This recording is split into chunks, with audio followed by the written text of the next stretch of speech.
The first sign that my marriage was over wasn't an argument, a signed divorce paper, or even the silence that had slowly settled between us over the years. It was a delivery driver. His name was Jason Reed, and I had never met him before that Saturday afternoon. He stepped out of his delivery van carrying a small padded envelope instead of the package I expected. His expression carried the uncomfortable sympathy of someone forced into a stranger's private disaster. "You probably won't like what's inside," he said quietly. "I figured I'd hand it to you instead of taping it to the front door." I frowned. "What is it? Just read it before you try going inside." Before I could ask another question, Jason climbed back into his van and drove away. Standing on my own front porch, I tore open the envelope. Inside was a brief typed notice. The locks had been changed. My wife had arranged for a locksmith to replace every lock in the house while I was away buying a box of deck screws from the neighborhood hardware store. 22 years of marriage, gone in the time it took me to stand in a checkout line. At that moment, I thought the locked door would be the most painful part of the day. I couldn't have been more wrong. My name is Ethan Carter. For nearly 2 decades, my wife Claire and I built Northbridge Logistics, a software company that started in the unfinished basement of our modest Denver home. Back then, we had almost nothing. She was finishing graduate school while working part-time. I had dropped out of engineering school and worked overnight shifts maintaining servers inside a noisy data center near Interstate 25. Money disappeared almost as fast as we earned it. Still, we were convinced hard work could outrun bad luck. Most nights we'd sit around our old kitchen table with coffee that had gone cold hours earlier, sketching ideas across yellow legal pads. One sleepless night I finally solved a routing problem that had frustrated me for months. The algorithm looked simple on paper. It wasn't. I spent weeks building it from scratch, testing every line until Sunrise became a familiar companion. Eventually, I filed a provisional patent myself because hiring an attorney wasn't something we could afford. The paperwork listed only one inventor, Ethan Carter. Claire celebrated with me. Neither of us imagined that piece of paper would someday decide the future of our marriage. Claire transformed my invention into a business. She possessed a talent I never would. She could walk into a conference room filled with skeptical investors and leave with their confidence. She built presentations, negotiated funding, recruited talented employees, won customers. I built the software. She built the company around it. We made an exceptional team. By 2015, our business employed over 40 people in downtown Denver. Claire became chief executive officer. I stayed where I belonged, engineering. I hated meetings. She thrived in them. The arrangement felt fair. At least, it did in the beginning. The first crack appeared during our annual holiday celebration. A local business reporter approached Claire with a notebook in hand. "So," the reporter asked with a smile, "how did Northbridge Logistics begin?" I stood only a few feet away carrying 2 glasses of sparkling water. Claire smiled confidently. "I recognized a gap in logistics software," she answered. "Then I assembled the right people to build the solution." She never looked at me, not once. My name never entered the conversation. I convinced myself it was harmless. Interviews are short. People simplify stories. I told myself not to be sensitive. Looking back now, that was the first moment I quietly disappeared from my own company's history. Recognition rarely vanishes all at once. It fades little by little until people stop noticing who made something possible. The person who keeps showing up every day slowly becomes part of the background, like the office furniture, invisible until it's missing. Our daughter, Lily, had already moved to Seattle by then. She was building her own career and seemed blissfully unaware that the foundation beneath our family had begun to shift. I wish I had been just as unaware. Everything finally unraveled on a Monday morning. I was rinsing a coffee mug when my phone vibrated across the kitchen counter. The message came from Natalie Brooks, our longtime operations manager. "Did Claire tell you?" Attached was a screenshot of an internal announcement. Northbridge Logistics had officially signed a letter of intent to sell the company for $33 million. I stared at the screen. Nobody had mentioned a sale. "Not even my wife." I called Claire immediately. She answered after several rings. "Ethan, I'm in the middle of something. You sold the company? I was going to explain tonight. You announced it to the entire staff before telling me? It's business, she replied. Can we discuss this later? Business, the word echoed in my ears. I built the technology this company runs on. No one's forgetting that. It already feels like they have, she sighed impatiently. I have investors waiting. We'll talk tonight. The line went dead. For the first time in 22 years of marriage, Claire had hung up on me. It was a tiny moment, but somehow, I knew nothing between us would ever feel the same again. The call with Claire stayed in my mind all day, not because she had hung up on me, because of the way she had said one simple sentence. It's business. For 22 years, there had never been a line separating our marriage from our company. Every success belonged to both of us. Every setback was shared. We celebrated new clients over takeout pizza and worried about payroll together at our kitchen table. Now, somehow I had become an outsider. 3 days after the acquisition announcement, I finally understood why. Wednesday evening arrived quietly. Claire came home later than usual, carrying a leather portfolio instead of groceries. She looked exhausted, but there wasn't any sadness in her face. Only determination. She sat across from me at the same kitchen table, where Northbridge Logistics had been born years earlier. I've already spoken with a divorce attorney, she said. The words landed with shocking calm.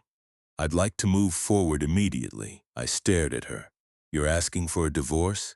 I'm telling you, the difference hurt more than I expected. She folded her hands neatly. The company sale is entering its final stage. The investors want stability. A drawn-out divorce during the acquisition could complicate everything. I almost laughed. So our marriage is now a business risk? It's more complicated than that. No, I answered quietly. It really isn't. Claire looked away. We haven't been happy together for years. Then why didn't you tell me years ago? Silence. I leaned back in my chair. Is this really about us? Or about $33 million? Her jaw tightened. The timing matters. To the investors, to everyone. I shook my head slowly. I spent nearly 20 years building this company beside you. And no one is denying that. Really? I met her eyes. Because I remember an interview where you said you created the company yourself. For the first time that evening, Claire hesitated. It wasn't meant like that. But that's exactly how it sounded. Neither of us spoke for nearly a minute. Finally, she stood. I need an answer tonight. What answer? Will you cooperate with the divorce, or are you going to make this difficult? The question surprised me, not because she asked it, because she sounded as though my cooperation mattered more than my feelings. I'll leave this weekend, I said. She nodded. Thank you. Don't thank me. Without another word, I walked upstairs.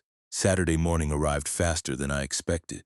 I packed 2 suitcases, some clothes, a laptop, pulled engineering notebooks that contained years of sketches and calculations. Nothing else felt important. Before leaving, my older brother Ryan called from Fort Collins. I heard what happened. News traveled quickly. So it's true? Looks that way. You can stay with us, Ryan said immediately. Emily already made up the guest room. I appreciate it, but I need to stay in Denver. You think this is about more than the divorce? I do, Ryan sighed. I don't understand software companies, patents, or investor meetings. You never pretended to, but I understand people. He paused. Don't let anger make your decisions. I'm not angry. Not yet. He corrected gently. I'll be okay. I hope you're right. We ended the call. I picked up my suitcases and walked toward the front door. My key wouldn't turn. At first, I thought the lock had jammed. I tried again. Nothing. Then I noticed the fresh brass cylinder, brand new. Claire had kept her promise in the most technical way possible. When I accused her earlier of planning to change the locks, she'd answered honestly. No one's changed them. She simply waited until after our conversation. I stood on the porch for almost a full minute. The house looked exactly the same, the flower beds I had planted, the deck I had built myself. The front door I had repainted just last summer, everything familiar, except I couldn't get inside. The realization settled over me like winter, not anger, something colder, acceptance. A marriage doesn't end when someone files paperwork. Sometimes it ends the moment your own house refuses to recognize your key. With nowhere else to go, I checked into an extended stay hotel on the east side of Denver. The room was clean but forgettable. One narrow bed, a small desk, a humming refrigerator. Outside the window, a gas station sign blinked through the darkness every few seconds. I couldn't sleep. Instead, I unpacked my engineering notebooks. One folder led to another. Old contracts, early business records, patent documents I hadn't looked at in years. At first, I opened them only to distract myself. Then I noticed something strange. The original provisional patent from years earlier listed only one inventor, me. That wasn't surprising. What surprised me was another document. Something didn't seem complete. The paperwork transferring ownership from me to the company looked unfinished. I checked again, read every page, compared dates, compared signatures. A strange feeling crept into my stomach. It wasn't proof of anything. Not yet. But years of engineering had taught me one lesson. Whenever something doesn't fit the blueprint, you don't ignore it. You investigate. By sunrise, I knew exactly what I needed to do. Not call a divorce attorney, call a patent attorney. Because somewhere inside those forgotten papers, hidden beneath nearly 2 decades of trust, I had found a question that demanded an answer. And if I was right, everything about the $33 million sale was about to change. I barely slept that night. Every time I closed my eyes, I saw the same stack of documents spread across the hotel desk. Years of contracts, patent filings, and corporate paperwork blurred together until one detail kept demanding my attention. It wasn't a dramatic discovery. There was no hidden safe or secret email, just one missing signature. Sometimes the smallest omission creates the largest consequences. By 8 o'clock Monday morning, I was standing outside the office of David Mercer, a respected patent attorney whose name an old engineering colleague had recommended years earlier. His office occupied a renovated brick warehouse in Denver's Rhino district. Exposed beams, polished concrete floors, and shelves packed with legal textbooks made it feel more like a library than a law office. David greeted me with a firm handshake. "What brings you in?" I placed a thick folder on his conference table. "I need someone to tell me I'm wrong." He smiled. "Those are usually the interesting meetings." For the next hour, I walked him through everything: the original provisional patent, the company's formation, the ownership assignment signed in 2007, the final utility patent issued 2 years later. David read each page carefully without speaking. Every few minutes, he flipped back several pages and checked another date. Eventually, he leaned back in his chair. "Let's go through this one more time. I've done that all weekend. Humor me." I nodded. "I filed the original patent before the company existed." "Correct. The assignment transferred ownership of that provisional filing to the company." "Also correct. And then?" "The utility patent replaced the provisional 2 years later." David tapped the final page. "And here's the problem." He slid the document toward me. The updated assignment for the issued patent was never executed. I stared at him. So the company believed it owned the technology. It doesn't, not legally." The room suddenly felt very quiet. David folded his hands together. "Under U.S. patent law, ownership stays with the named inventor unless there's a properly executed written assignment." He pointed toward my name. "That's you. I thought we'd transferred everything." "So did your company," he sighed. "But assumptions don't replace paperwork." I felt my stomach tighten. "What does this actually mean?" "It means your company has been operating under the belief that it owns its core intellectual property. And it doesn't." I sat perfectly still. "What about the acquisition?" David looked directly at me. "If the buyer performs standard due diligence, and they absolutely will, they'll discover this. They're buying a company that doesn't legally own its most valuable asset." "Exactly." I rubbed my forehead. "So the sale can't close. Not unless you agree to transfer the patent." The words echoed inside my head, not because I wanted power, because I had never expected to have it. 22 years of marriage, 19 years building a company. And somehow neither Claire nor any of our attorneys had noticed one missing document. I looked back at David. "What if I do nothing? The acquisition almost certainly stalls. What if I sign everything immediately? You give away something worth millions without receiving fair compensation." I laughed once, not because anything was funny, because reality had become almost impossible to process. My wife threw me out of our house 3 days ago. I know.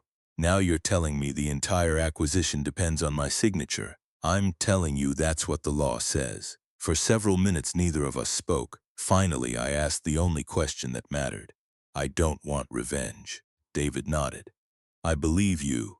I just want to be recognized for what I actually built. Then let's make sure the paperwork reflects reality. That afternoon, David prepared a formal legal notice. It wasn't aggressive. It didn't accuse anyone of fraud. It simply informed Northbridge Logistics and the acquiring investment firm that ownership of the company's foundational patent remained with its original inventor. Me, nothing more, nothing less. The notice requested that any transfer involving the patent be paused until ownership issues were properly resolved. David mailed the documents Wednesday morning. By Wednesday afternoon, my phone buzzed. The message came from Natalie Brooks. You won't believe what just happened. I called immediately. What happened? Natalie lowered her voice.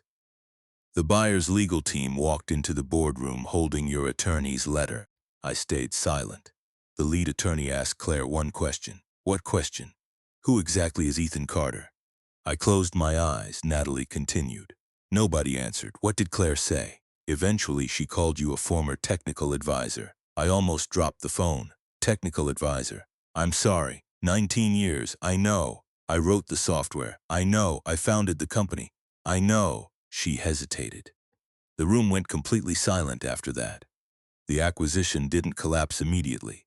Deals that size rarely do. Instead, everything froze. The closing date disappeared. The investors postponed funding.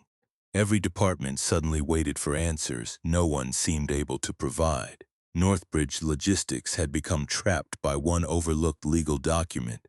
The very technology that made the company valuable could not legally be transferred.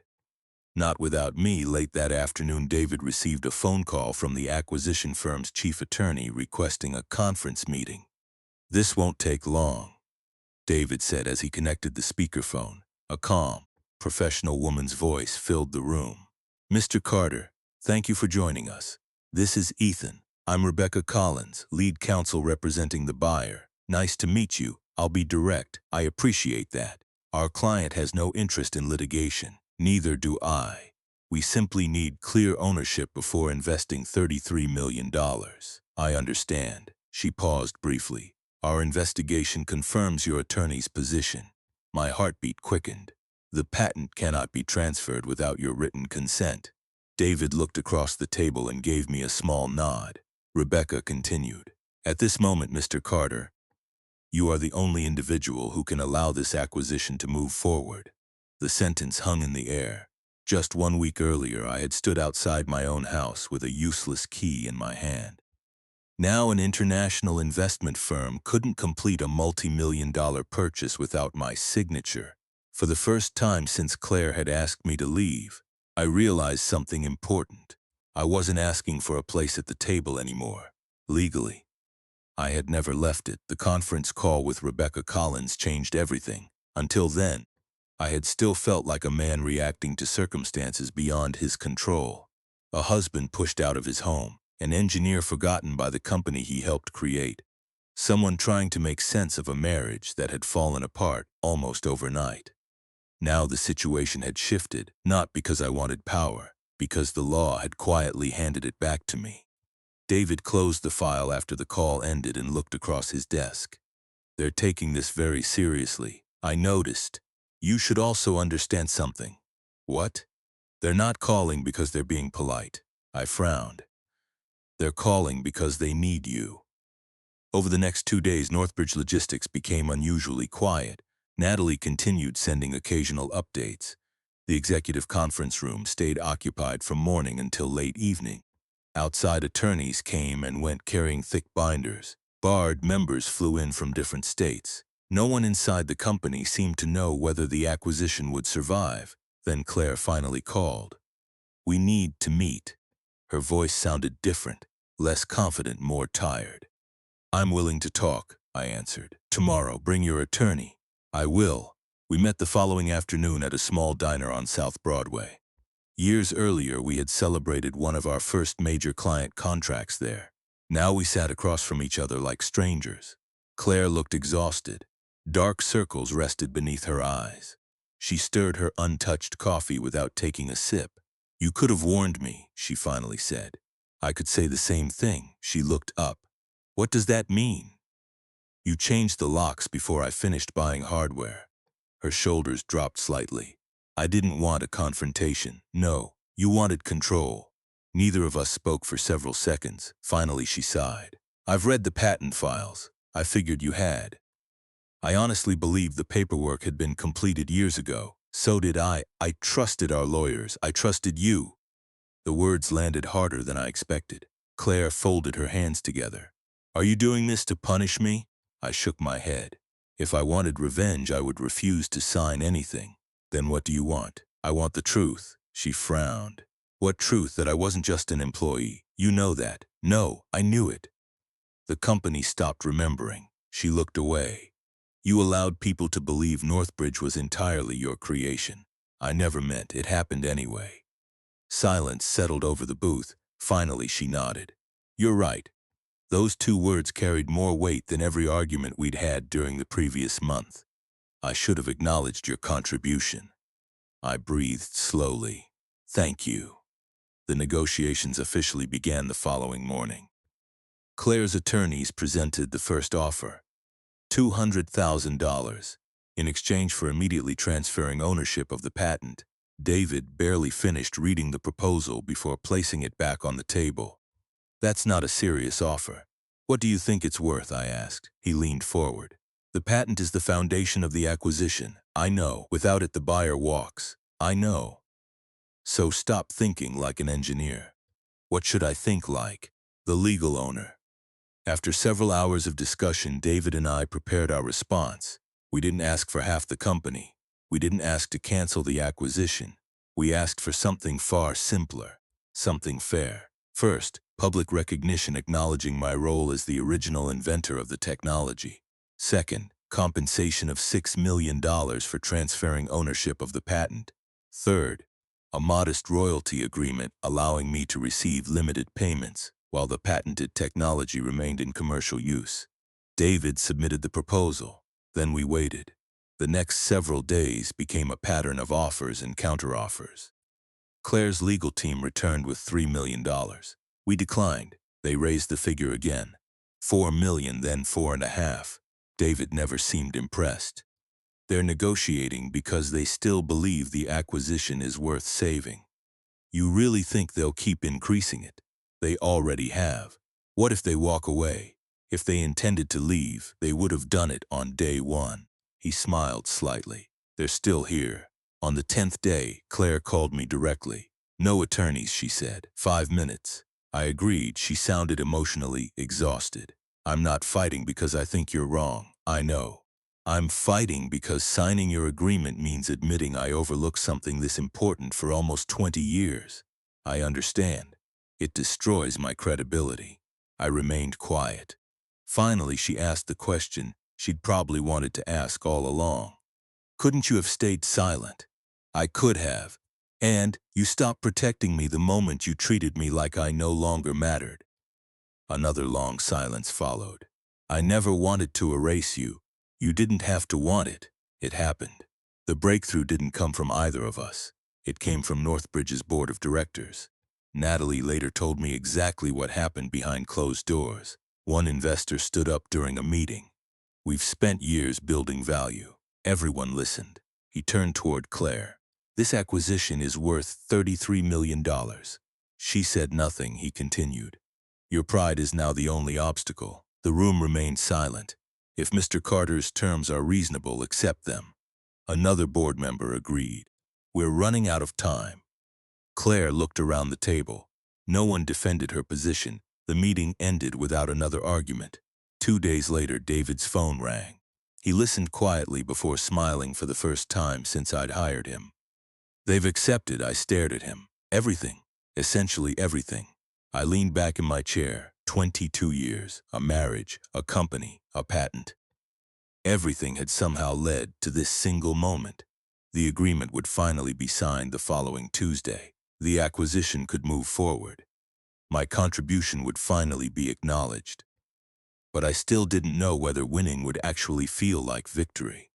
That answer would come only after the paperwork was complete, and after one final conversation with the person I had once believed would stand beside me for the rest of my life. The final signing took place on a quiet Tuesday morning in a downtown law office. No reporters, no photographers, no celebration, just two conference tables pushed together, stacks of legal documents, two attorneys, a notary, and two people whose lives had once been built around the same dream. Claire arrived a few minutes early.